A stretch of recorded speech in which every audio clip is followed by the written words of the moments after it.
Next month, my sister will start living with us. Can you give up your room? He left the door ajar and said to me inside. When my husband said that, all I could do was stare back at him in astonishment. Because the door was only half open, Ken seemed unaware that his sister, Susan, was in the room. At that moment, Susan and I exchanged glances, her face expressing unexpected surprise, clearly indicating she had not been informed of this plan by my husband. Struggling to muster some strength, I addressed Susan, who was about to say something, with an encouraging "it's no problem," and then declared my resolution to my husband. "I understand. I'll contact the moving company to arrange the move." "What?" my husband exclaimed in surprise, but I continued. "I'm filing for a divorce. You understand why, right?" I said, presenting the screen of my smartphone to him. At that moment, his color changed and he turned pale. A new battle was about to begin. My name is Lisa. The year I turned 26, I unexpectedly ran into Susan, whom I looked up to during my university years, on the street. Upon meeting her, she introduced me to her younger brother, Ken. That was when me and Ken met. Susan was, thanks to her warm personality, beloved by many, especially her juniors. She always listened to our questions and went out of her way to teach us whenever we didn't understand something. We hit it off and developed a particularly close relationship. She often reached out to me. Even after graduating from university, we continued to stay in touch. We exchanged messages and even sent letters to each other, joyfully sharing updates about our lives. Since Ken was the same age as me, Susan arranged for us to have tea together. When Ken learned we were the same age, he suggested, "You don't have to call me little brother. Since we're the same age, just call me Ken." After that, I started calling him Ken. He called Melissa, and thanks to Susan, we had a delightful tea time. Later, when Susan asked me about my impression of Ken, I replied, "He's a nice person, just like I had imagined." She responded, "It seems like a tough journey ahead, but I'm glad you think of him favorably." At the time, I didn't grasp the meaning of Susan's comment, but it turned out that Ken was interested in me and had consulted with Susan about wanting to meet again. Hearing this, Susan went out of her way to call me to see if something was going on between us. Later, Ken, Susan, and I had another meal together, during which Susan had to step away temporarily due to a sudden call from her workplace. That's when Ken proposed to me, saying, "I've been interested in you. Would you consider going out with me? Even if it's just as a trial?" I didn't have special feelings for Ken at that time, but I agreed to date him, not wanting to hurt his feelings and feeling it would be unfair to Susan. Days passed, and during a date without Susan, I surprisingly found myself enjoying Ken's company and the date. This might actually be good. I began to think, and it seemed my feelings were conveyed to Ken as well. Susan warmly watched over us as we got along well, and both Ken's parents and mine supported our relationship. After 2 years of dating, we decided to get married. Both families expressed their joy as if they had been waiting for this moment, and we blushed with bashful smiles. It wasn't until the exchange of business cards between Ken's father and my father when they met that I first learned Susan and Ken were actually the daughter and son of a CEO. Susan, with an apologetic demeanor, explained, "My father always told me not to disclose this matter. That's why I couldn't talk about it until now." Understanding it was probably a measure to ward off those targeting their wealth, I conveyed that it didn't bother me at all. Learning that Susan and Ken were considered future CEO candidates in their father's company, I was only able to express my surprise. "Oh, I see." Despite knowing Susan and Ken's potential future roles, my attitude towards them didn't change. My in-laws, very pleased with my attitude, offered to cover the entire cost of our wedding. When I shared that I intended to pay with my own funds, my parents revealed, "You see, we've actually been saving up for your wedding." Eventually, both our parents decided to cover the wedding expenses. With blessings for our marriage from both sides, I vowed that I would repay their kindness. After getting married, I actively sought to deepen our relationships by regularly communicating with my in-laws and my own parents, and sending gifts. I felt we had a great relationship. The interaction between our families increased as all four parents went on a hot spring trip together. However, 3 years into our marriage, I started noticing changes in Ken's behavior. Initially, it was just a slight sense of discomfort. Despite Ken's workplace supposedly having less overtime, he spent most of the week working late and often came home smelling of alcohol.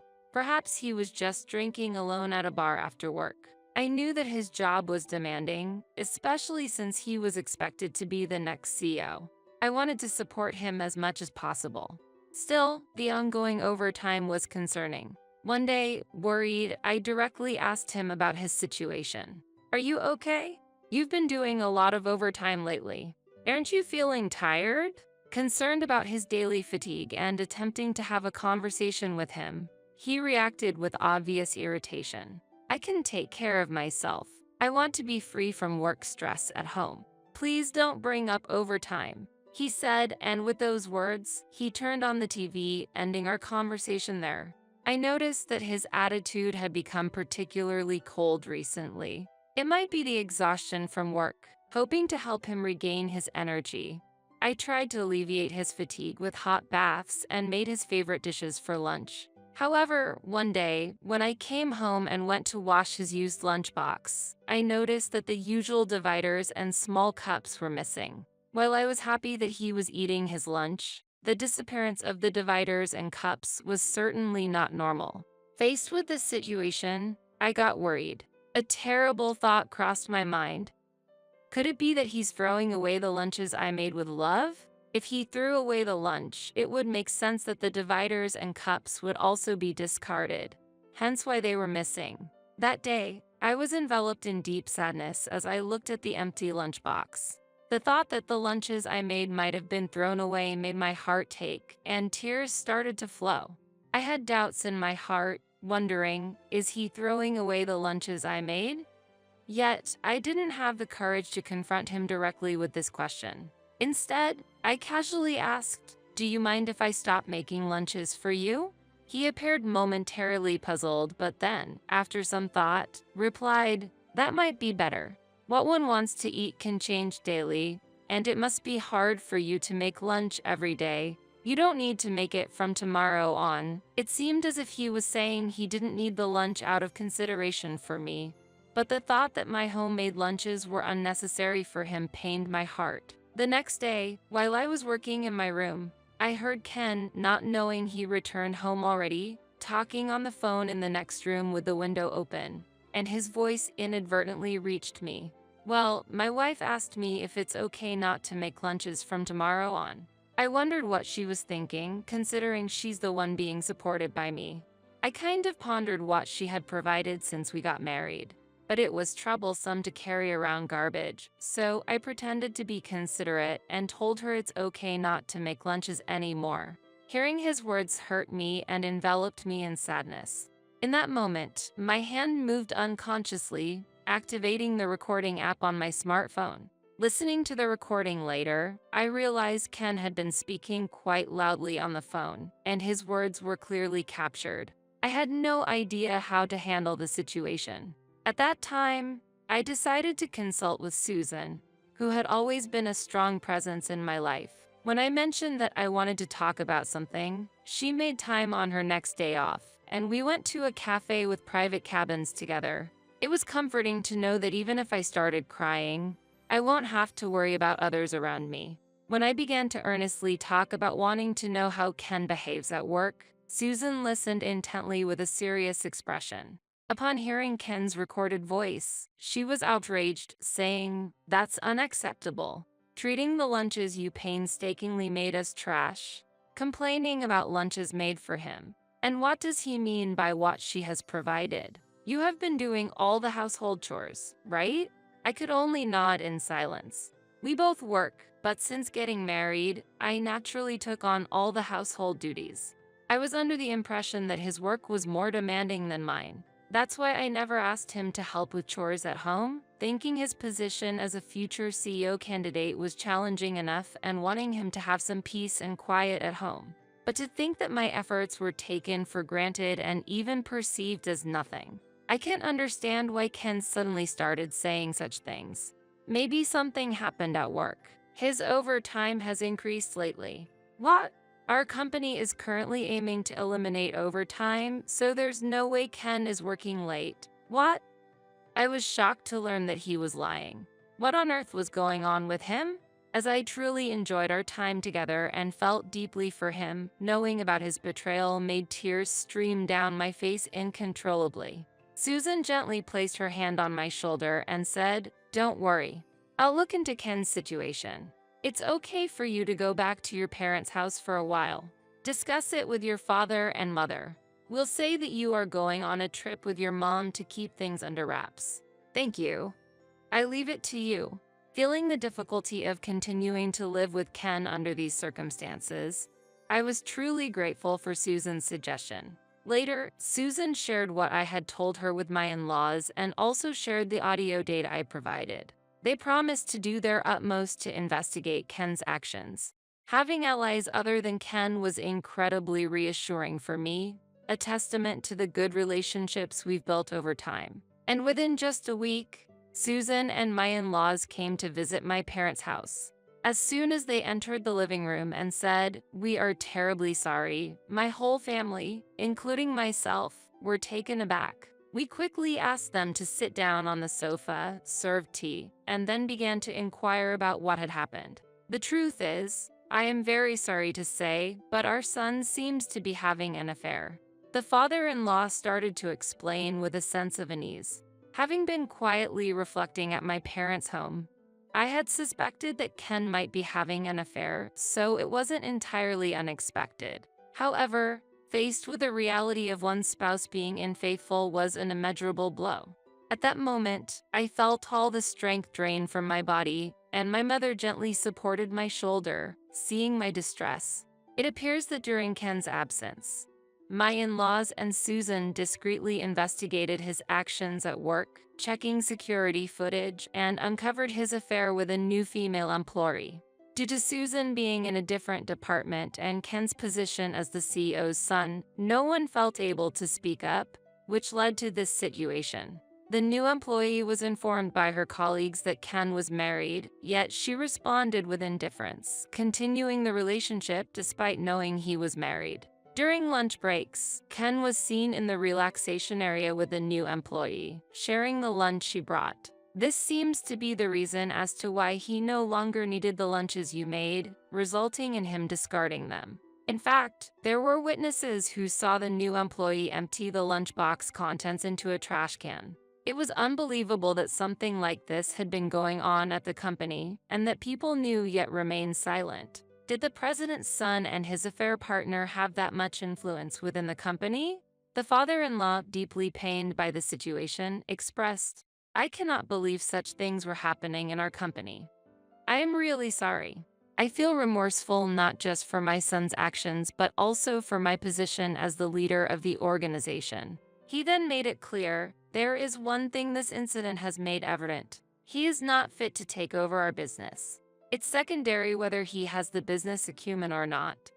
A person who strays from the right path cannot be entrusted with our company." Hearing this, I felt a sense of relief. I had sensed that Ken's current arrogance was due to his awareness of being a future CEO candidate. If he loses his position as a potential CEO, I thought he might become more humble. Even if we might have been able to repair our relationship and return to normal, it was impossible for me to continue living under the same roof with him. I made up my mind to divorce him. The first thing to do was to go back home and have a serious conversation with Ken. Susan insisted on coming with me, saying, "I'm worried about you being alone." "Oh, right? We should call the moving company in advance." "Father, please take care of that." "All right, I'll handle it." My father-in-law replied, and I asked him to arrange various things before heading home with Susan. While Ken was not home yet, I started packing my belongings in my room. Then, it seemed Ken had returned home and was approaching my room with loud footsteps. "Next month, my sister will start living with us. Can you give up your room?" He said this with the door half open, not realizing that Susan was in the room with me. At that moment, Susan and I exchanged glances. her face expressing unexpected surprise, clearly indicating she had not been informed of this plan by my husband. We suspected that he might be using the excuse of living with Susan to actually create a hideaway for his affair inside our home. Feeling outraged that Susan's name was being used for such a despicable scheme, I gathered my strength and responded to my husband. I understand. I'll contact the moving company to arrange the move. What? My husband exclaimed in surprise, but I continued. I'm filing for a divorce. You understand why, right? I said, presenting the screen of my smartphone to him. At that moment, his face turned pale, shocked by the image on the screen, a photo I received from my father-in-law showing Ken and the new female employee intimately together at the company. The extent of their reckless behavior was evident from photos taken by their colleagues and surveillance camera footage, showing how thoughtlessly they acted without regard for those around them. What are these? Where did these photos come from? And what is this moving company? My husband asked in confusion. At that moment, a lively voice from the entrance said, "Excuse us." And Ken rushed to the entrance, only to see the movers entering our home. What's going on? He tried to stop the movers, but during that moment, I handed him the divorce papers. When he turned around, my sister-in-law, who had been hiding behind me, appeared, making his face turn even paler. "Susan, just sign it quickly. Don't cause any more trouble for Lisa." "What are you talking about? Did Lisa call you here? This is my house." "Oh, the sofa. And the massage chair. They're mine." While he was shouting and holding his head, my father-in-law entered, bypassing the movers. "What are you talking about? I gave all these as presents.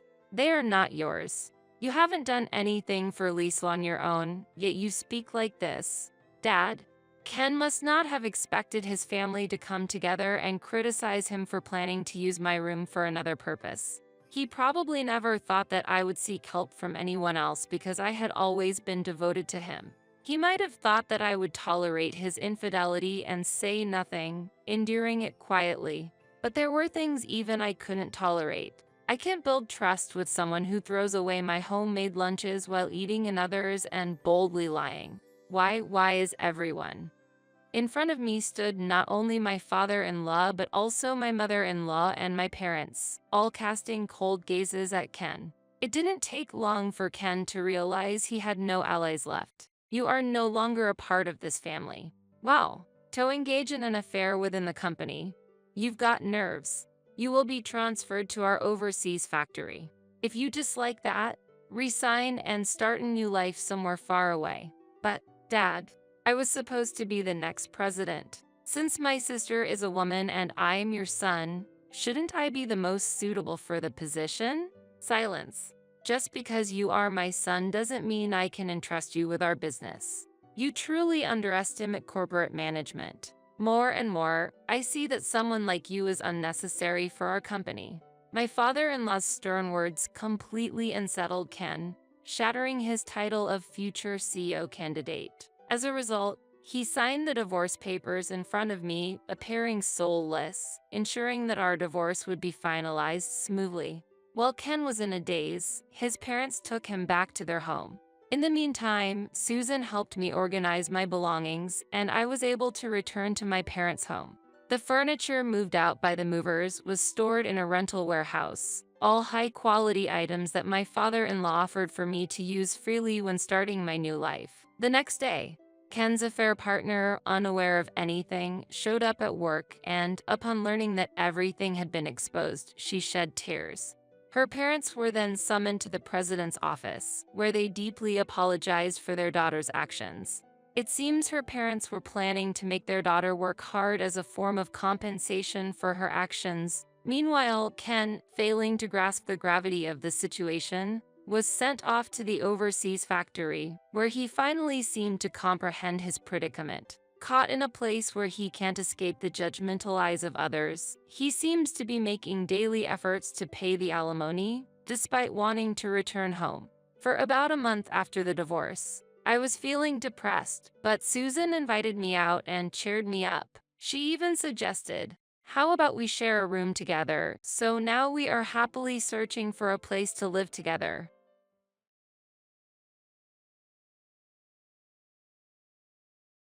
Now that my parents will be living with us, it would be best for you, an outsider, to move into a cheaper facility. My husband, who only used me while I dreamed of happiness, ended it just like that. Betrayed by my in-laws as well, I was utterly shocked. In response, I immediately started preparing and contacted all relevant parties. Where did all the furniture and appliances go? I arranged for a company to come and take them away. What? The next day, I contacted the company to take away the furniture and appliances, and the pickup was completed. My husband was confused and couldn't hide his disturbance. My name is Michelle Smith. I am 35 years old. After graduating from college, I continued to work from home. I commute only once a month. I am employed as a regular employee, but the company has been very considerate of my situation. The reason is that both of my legs are disabled. Therefore, I use a wheelchair even for moving around indoors. This condition was caused by a motorcycle accident during my college years. I was hit from behind on the highway and thrown into the air. I remember the sensation at that time. Everything was strangely in slow motion. This might be the end, I thought calmly while I was in the air. Fortunately, my life was spared, but my legs became disabled. I am still continuing rehabilitation, but it seems unlikely that I will return to my previous condition. I have lived a life using a wheelchair for many years. Perhaps I will spend the rest of my life being single. After coming to terms with the condition of my legs, the me who once longed for marriage began to feel this way. At one time, my friends planned a mixer for me.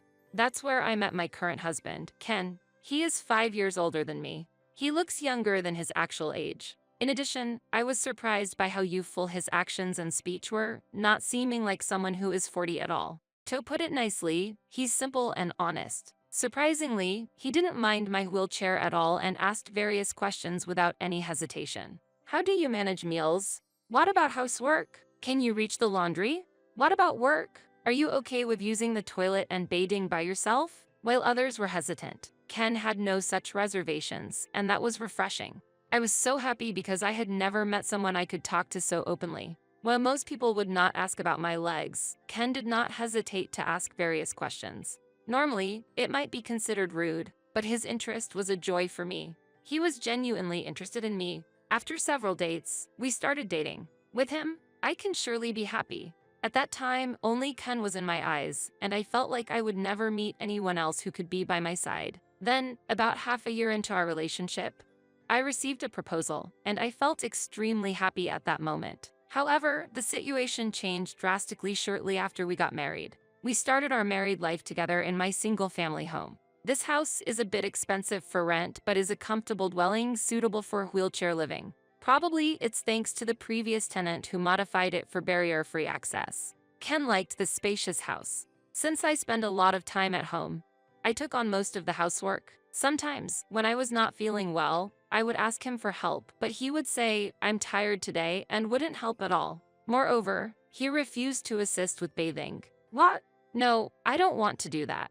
Indeed, I can manage by myself, but it takes a considerable amount of time. When I was living alone, I used to have a helper come twice a week to assist with bathing, but on the other days, I managed by myself. Although I'm used to it, I can't help thinking it would be easier if Ken would help. It always took a long time to take a bath. I was not hiring a helper anymore because Ken said it was a waste of money. While relaxing in the bath, I suddenly thought, my arms are tired. This bathroom was originally adapted for barrier-free access. It was an important factor when choosing the property. However, when Ken takes a bath first, he doesn't put away the wash bowl, and he leaves shampoo bottles directly on the floor. It takes extra time and effort to pick them up. Can't you consider that I have to bathe by myself too? I want to take a bath without thinking about anything. Ken wouldn't listen to anything I said. This house is adapted for you. I moved here for you, you know. Got a problem with that? But you said you wanted to live here too, right? Huh? When did I say something like that?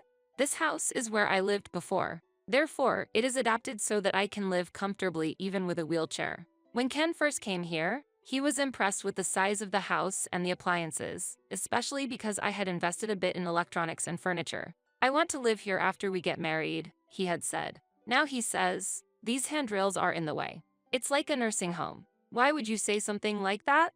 Maybe I should have looked for other houses as well. It was only after we started living together that I finally realized. Ken decided to marry me because I had a house, a stable income, and domestic skills. Even during the mixer, he actively asked about my housekeeping skills. Marrying me, despite my disability, earned him praise as the ideal husband and a kind husband from those around us.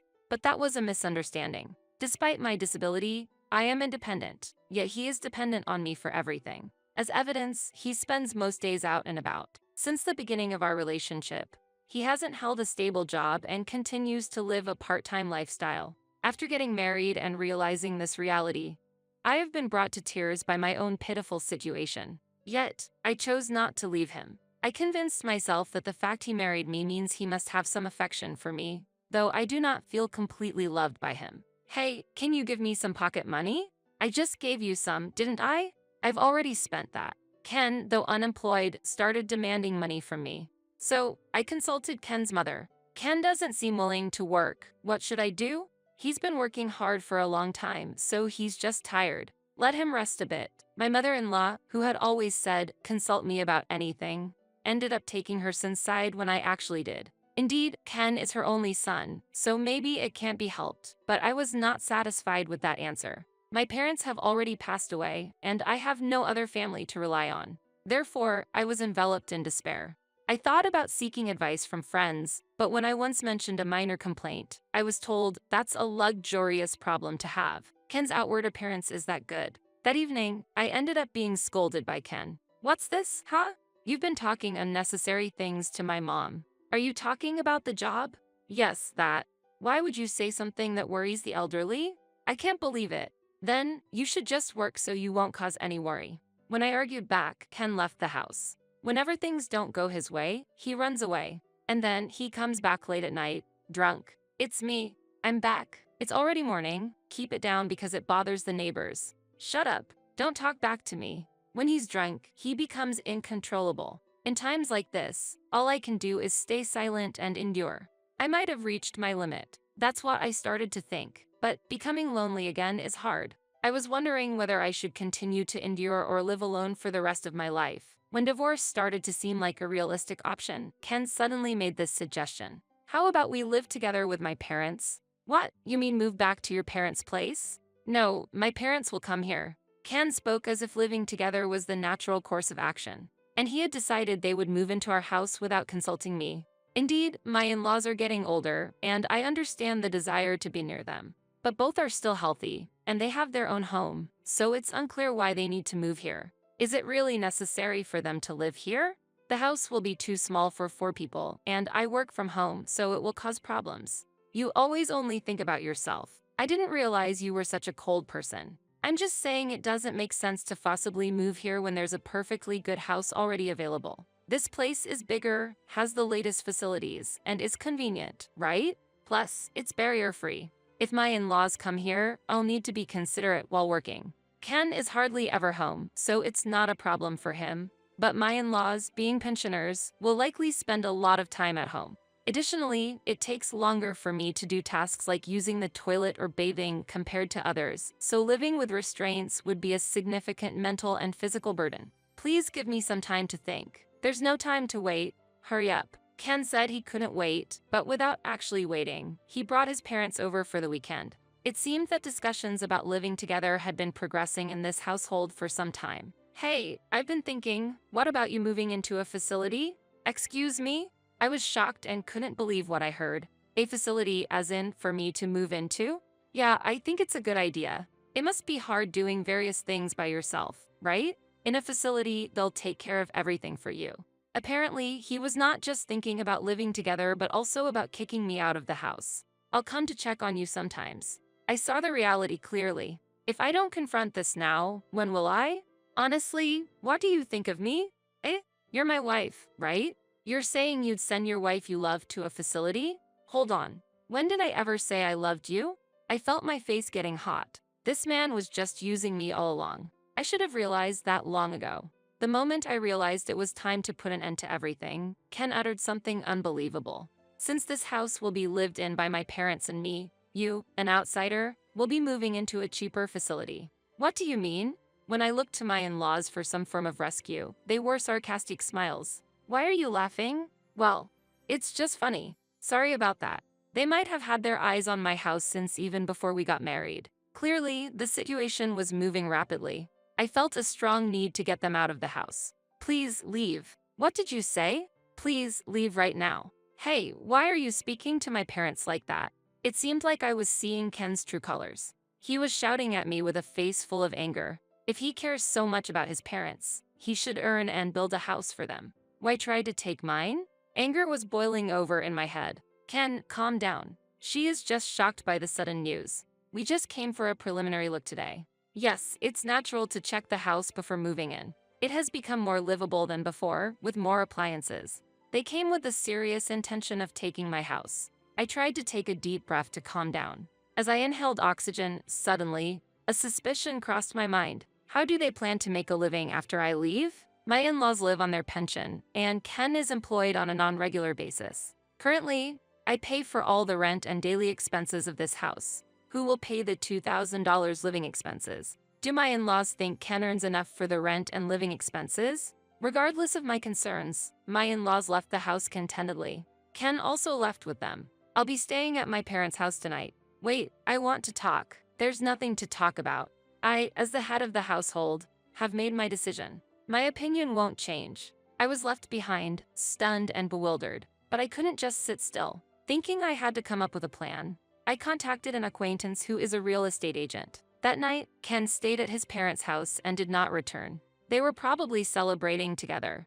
I quickly sorted my belongings into what I needed and what I didn't. When Ken returned home the next day and saw the organized luggage, he laughed. Oh, you've started sorting out your belongings already. Have you found a facility? Yes, that's right. My immediate response seemed to take Ken by surprise. Then, I handed Ken a signed divorce form. Here, sign this. I've already signed it, so just fill in your part quickly. Divorce papers? Why are we getting divorced? Since you're trying to kick me out of the house, there's no point in continuing this marriage, is there? Ken looked utterly taken aback. Apparently, he hadn't anticipated a divorce proposal from me. No, you can't manage without me, can you? Huh? I can't understand that reasoning. Who else is going to marry you, considering I'm your only option? If you divorce me, you'll likely be single for life. I can live on my own. But you wanted to get married, didn't you? Seeing Ken's perturbation, it became clear just how self-centered he was. He approached me thinking of me as a lonely single woman with a disability, someone vulnerable. I am independent, financially stable, and do not struggle with my lifestyle. Moreover, I can manage household tasks well since I spend a lot of time at home. For him, I was the ideal partner who could enable him to live freely without working. Without working, he would still have money coming in. Praised by others for marrying me, he felt secure thinking I had no other options and wouldn't leave him. But being presented the divorce papers immediately must have surprised him. Why? If we get divorced, you might end up single for the rest of your life. Actually, I feel much better about being single than continuing to live a married life with you. Do you really intend to spend the end of your life alone, in solitude? He asked me, almost sneering. Whether I feel lonely or not is not for you to decide. That's not something someone else should comment on. When I, who had been submissive, retaliated with a strong tone, he was clearly shaken. Ken's unease was evident, as if a pigeon had been hit by a pea shooter, caught off guard by the sudden change. I hadn't realized until now how feeble he was. Why had I been so considerate and obedient to him? It was hard for me to understand myself. The moment I decided on divorce, it felt like a heavy burden was lifted from my heart, as if I had gained a new freedom. Perhaps I had always been trapped by the concept of marriage, only able to see myself within its confines. And I realized that for the first time then. Anyway, there's no need to rush out of this house so suddenly. I said you should go to a facility because I didn't think you'd act so quickly, he said as if making excuses. Don't worry, I'll do as you wish. Now, sign the divorce papers, I responded calmly. I can't believe you'd find a new place to live so quickly. Wait, reconsider this. No need to worry. I've already settled the contract with the facility. What? Wait, isn't that too fast? He couldn't hide his panic. Watching his sudden change of attitude, I observed him with a detached view. Sometimes he scoffed. At times he was frantic, behaving erratically. As I gradually regained my composure, his presence began to feel increasingly bothersome. I've already arranged things with the facility. They're aware of my situation, so there's no need to worry. Hey, when did you make such preparations? I had my suspicions, but have you planned this ahead? Yes, actually, even before I met you.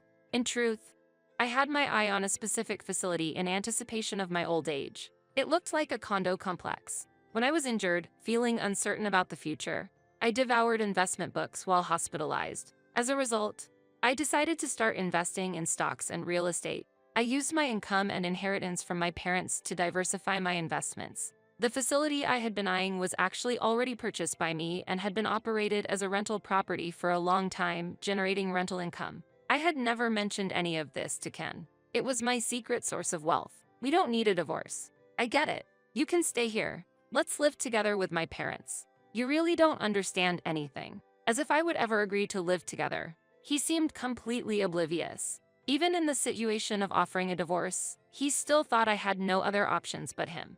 Unfortunately, I can't change what I've already decided. What are you talking about? Always pushing your own agenda. If you're going to say that, then do as you please. Don't blame me when you regret it later. Don't worry, I won't regret anything. Now, hurry up and sign. Ken fell silent for a moment, seemingly deep in thought. As time passed, I busied myself with packing. Then, I could hear Ken talking on the phone from a distance. Judging by his tone, he was likely consulting with his parents. The fact that he couldn't make his own decisions without relying on his parents filled me with contempt. Eventually, Ken returned to the room and suddenly approached me. Fine, we'll divorce. But once you sign, leave this house immediately. He signed the divorce papers reluctantly. He probably felt the loss of having me who had taken care of the household. However, maybe he thought that with his parents, he wouldn't need to worry about housework for the time being. Having acquired the house and all its furnishings and appliances, everything needed for living was already in place. He must have rationalized it that way. Well, I'm going to discuss our future life with my parents. You get ready to move out quickly. He tossed the divorce papers at me and left for his parents' house again. Understood? I'll do just that. My move was completed within a week. During that period, Ken did not show himself. A day after I finished moving, we met again when I was starting my new life in the new residence. Ken called me back to our previous home. What's this? The house is empty. Where did all the appliances go? I had them all picked up by a service. What do you mean? The day before, I had contacted a service to collect the furniture and appliances. Ken fell into panic, unable to hide his turmoil. Not just Ken, but his parents were also there. The appliances here were bought by me. I've been using most of them since before I was married. The only things that are yours are these. There were only 3 cardboard boxes left there. Only the clear storage boxes that were purchased after the marriage were left behind. Wait, we can't live like this. Even though we're divorced, there needs to be a division of assets. That's right, we can't live like this. What are you talking about? It's impossible to live here now anyway. What do you mean? The rent for this place is $2,000, you know?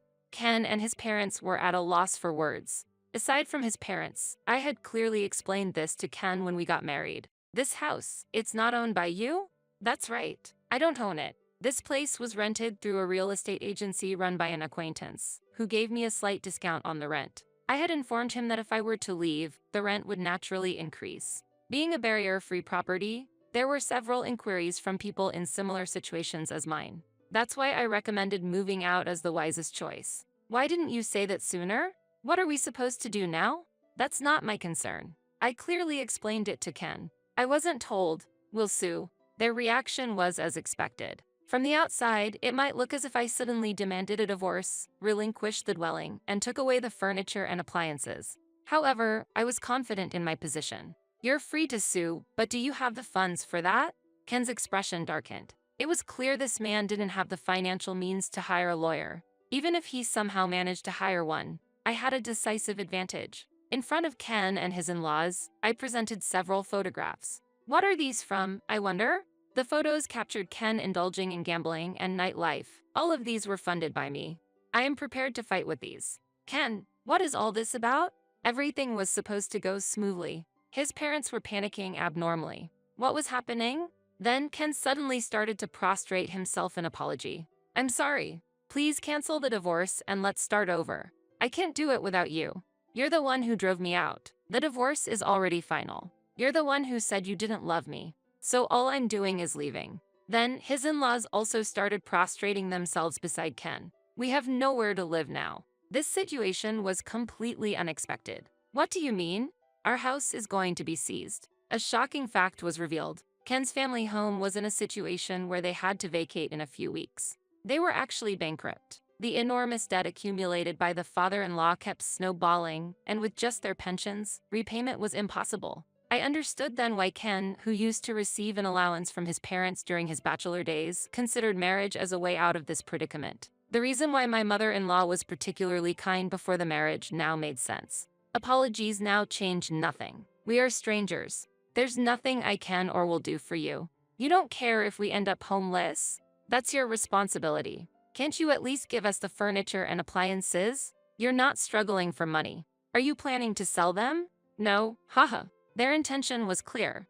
I firmly stated that I had no intention of giving away any furniture or appliances. Don't say things like that. Please, help us somehow. It's too late for apologies now. Solve your own problems. We're asking for help because we can't solve them. To their persistent pleas, I stated if they couldn't pay the rent, they had no choice but to vacate. The property was leased under my name, and it was easy to get them out by terminating the contract. Evicting them went smoother than expected. Even with a name change, it would be impossible for the unemployed Ken to continue living there. This was confirmed with the real estate agent. I can afford the rent. Eventually, the termination of this property lease was decided. There's no longer any business of mine there, and with the divorce already finalized, everything ended then. After managing to evict them, I locked the door and saw their astonishment. What are we supposed to do now? I'm already prepared to move into the facility. Goodbye. Don't joke. That facility, surely you'll have no freedom there and it'll be the worst. Try your best in that terrible environment.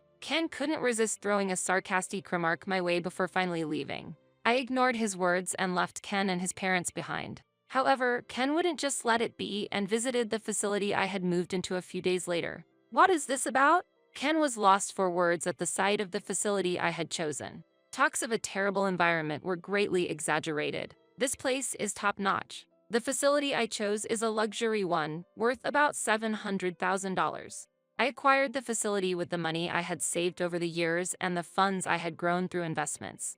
As a tenant just moved out, I was able to start living here. The temporary income from selling some appliances also helped, leaving me financially comfortable. The facility offers services worth its price, with doctors and helpers always on site. The layout is a spacious 3 rooms, creating a comfortable environment even for families. Hence, many couples and families also reside there. Daily assisted bathing services are provided, and there's a system in place to call for a helper whenever needed. Originally intended as a place to spend the final chapter of my life, I'm satisfied with my choice now that I'm living here. I had no idea you were so wealthy. So what if I was? It's a nuisance for you to show up here. We're strangers now, so could you please leave? At this point, Ken suddenly started behaving in a coquettish manner towards me. It was truly unpleasant. Can't you let me live here, just me? What are you saying? That's absolutely impossible. We're divorced. Accept the reality. But let's remarry. Actually, I'm living in an internet cafe now.